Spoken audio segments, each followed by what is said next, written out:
uma relação que, conforme a gente está vendo ali no GIF, né, ele é como se fosse uma curva normal, né, vocês viram lá na probabilidade estatística, a distribuição normal padrão, que é a distribuição de probabilidade variável contínua mais famosa, né? A, a distribuição gama também é uma distribuição de probabilidade com uma variável contínua, né? Mas não é tão famosa quanto a gama, né? Quanto a normal. A normal, ela tem a relação de média e desvio padrão, né? Então, o que acontece? Quando você tem normal padrão, você tem média 0 e desvio 1. O que acontece se eu pegar a média 0 e pegar esse desvio e for diminuindo ele? É o que acontece aqui. Se o meu desvio tender a 0 na normal, você vai esticar a curva normal a tal ponto que ela vai virar um delta, certo? Então, se o desvio tende a 0 na curva normal, ele vai gerar um delta. E aí isso entra vai resultar numa das características da função delta que a gente já vai comentar daqui a pouco, né? Então, ela não é uma função porque se ela está fora de 0, a função vale 0. Ou seja, né, se ela está fora de 0, né, ela vale 0. Mas no 0, ela é no 0, a gente diz que ela é um pulso. Né? Ela é um pulso. Aquele dá um pulso, certo? Dá um toque, um tapinha, né? Que vai para o infinito, certo? Então, não está acontecendo nada, pá, volta para acontecer nada. Certo? É isso que é a função delta. Né? A função delta também pode ser, ela também pode ser quando você tem uma distribuição, sei lá, de uma carga, e você quer concentrar essa carga num ponto. Né? Então, se eu vou concentrar essa carga num ponto, eu sei que antes desse ponto não tem nada, depois desse ponto não tem nada, mas naquele ponto tem uma grande quantidade. Né?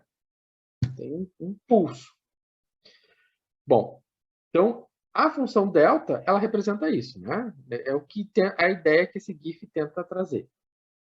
Na verdade, esse GIF é uma função normal, né?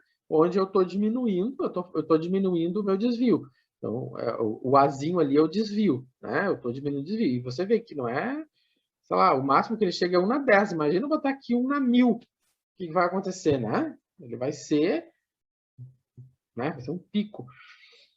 E a propriedade, uma propriedade importantíssima é que a integral de menos infinito a mais infinito é 1. Né? E isso, né, é porque se eu integro embaixo, se eu pego a curva normal padrão e faço a integral de menos infinito a mais infinito, essa integral dá 1, né? Ou seja, a probabilidade de menos infinito a mais infinito é 1. Né? Ela é uma densidade de probabilidade, a máxima probabilidade, a probabilidade total é sempre 1. Então, como ela é uma normal padrão com uma normal na qual a minha variância, o desvio padrão tende a 0, né? A área embaixo também vai ser 1. Então, é meio lógico, é meio fora de lógica, assim, mas é por causa desse padrão, desse comportamento da curva gaussiana. Né? Bom, e tem uma segunda propriedade, que é uma propriedade bem importante, que diz o seguinte: se eu faço uma função contínua, né, multiplicada pelo delta e faço a integral de menos infinito a mais infinito, essa integral vai gerar o valor da função no ponto, né, ou seja, a f de 0. Então, eu quero calcular a f de 0, isso corresponde à integral de menos infinito a mais infinito da função vezes o delta. Isso é uma propriedade da função delta, a gente não vai deduzir ela, né? E aí eu posso generalizar para uma outra situação, que é de forma análoga, se eu desloco o delta, né? Se eu pego esse delta e desloco para um A qualquer. Então, se eu faço a integral do produto entre uma função vezes o delta, né? Isso vai gerar a função calculada no ponto A, né?